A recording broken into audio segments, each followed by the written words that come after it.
All right, we're at Bethesda's booth here at E3. We're joined by Tim. We're going to be talking about Doom BFG Edition. What's been the feedback since the announcement? You know what? People have been really excited about it, and because this is everything that we've done in Doom, but it's on the new consoles, the 360, the PS3. We've updated it, got it in 3D, and you know what? People have been really jazzed about it. Hey, coming back to the games, I mean, how have you guys felt? I mean, appraising that with a few years' experience under your wings, what do you think of them now? You know, it's definitely a retro game, you know, and it has its Doom 3 flair to it. But the original team that worked on it still did, and the guys were really excited because few designers ever get to go back and fix some things that, you know, they didn't do so well. So we've added things like the flashlight is attached to your armor now. We've brightened the world up a bit. You know, a lot of people were a little dark, a little lost. Yes, we've improved the ammo. It was, you know, I think looking back, we were a little cheap with the ammo. So what's cool is we've made a game that I think was greater. It's the essential edition of it. It's the ultimate edition of it. And how's it been as well going back to Doom and Doom 2? Because these are games that have been in people's PCs, consoles with the digital age. We know these games inside, guys. What's the appeal there for people to come back and try them again? The great thing about, you know, the original Doom games is they're classic. Now, if you are a PS3, PlayStation 2, PS1 kind of person, you may have never really actually played the original games.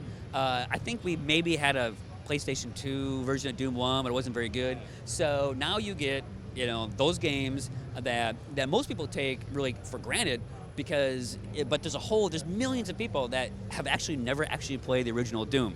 So we're going to try to get everyone caught up to speed in one package. And will multiplayer be enabled for these? Yes, yeah. It's same multiplayer that we had in Doom 3, and then of course in Doom 1 and Doom 2, you'll be able to play multiplayer as well. So you can do the whole gamut of the game that invented it, all the way up to what we're doing today. And there's no thought process about throwing in the Doom movie in there? Oh, no. We actually don't have that much more space left on the disc, but yes, it's all the interactive Doom experience. Okay, well, reinterpreting Doom 3 for the 3D generation, how have you guys found tackling the technology? The programmers that did learned a lot from id Tech 5 and Rage. So there are actually some id Tech 5 components that we moved back into Doom 3. And we feel that our 3D take on it is actually really good. And I think it's actually better than some modern day first-person 3D games. For instance, we lost the crosshair, and we actually had a laser sight that we've added into 3D mode because you really can't focus on a static crosshair when you're in this more immersive world. So we've done things to the tech, we've done things to the interface to kind of make it support 3D better. And with the control scheme, Doom 3 came out in the original Xbox, but upgrading it to 360 and PS3, have you guys tinkered about even more so with the joypad to make that fit in with the console generation? Exactly, yes. We actually took the Rage controller code and put it into Doom 3, and we used the standard, you know, Call of Duty buttons, for lack of a better description, because that's what everybody is familiar with. So we took that Rage code and put it into Doom 3. And the announcement of this sort of feels like out of the blue, unless you guys were perhaps leading up to something else.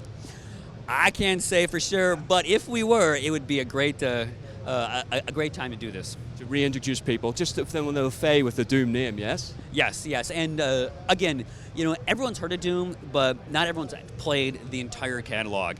And this is priced well. It's got a lot of great content. We have new content, and really the response has been great. I'm excited for it. Oh, when can people expect to get their hands on with it? It's this fall. We haven't nailed down a release date, but it's this fall, and I believe that we released a price point on it. In the U.S., it's like $39.99 for the consoles and $29.99 for the PC. No, I would feel completely wrong. We're talking about Doom, but I feel completely wrong having you here and not talking about Rage. Last time we talked was an age ago, but really enjoyed the game. What's happening with Rage with it? We have a few things that we may announce soon. I'm not sure, but we haven't forgotten about the title.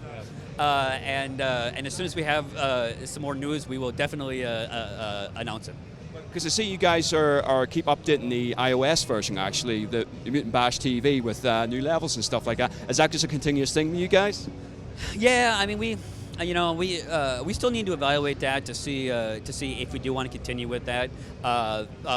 Actually, the iOS programmers and the guys that worked on that have actually been helping us with the original Doom 1 and Doom 2, especially on the PlayStation 3.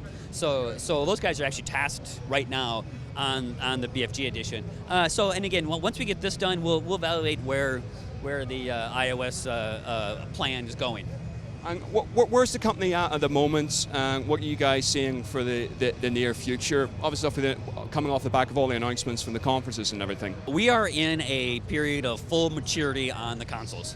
There are amazing games that are out there for the 360 and the PS3, but we're also looking to the future. At id, we're building our tech team to take advantage of a lot of the trends that you see shaping up, especially the social aspect of gaming. That's just exploding. There's still the mobile aspect of gaming that's exploding. So for us, we're trying to structure our engineering team and our core tech team to kind of prepare for the future. So if you're a bright programmer, send your resume. Good God, it's a job app happening on an interview.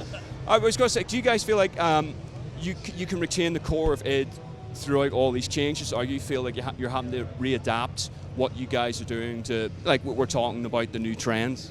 We always have to evolve, but I think that we've done a good job staying grounded. For instance, the designers working on the Lost mission were the designers that worked on the original game. What's funny is no one is under 40 that of the designers, but we try to keep that small team mentality even though we've grown. John is really heavy into tech, so I think the course ahead is bright for us. Excellent. Listen, again, thank you very much indeed for the time.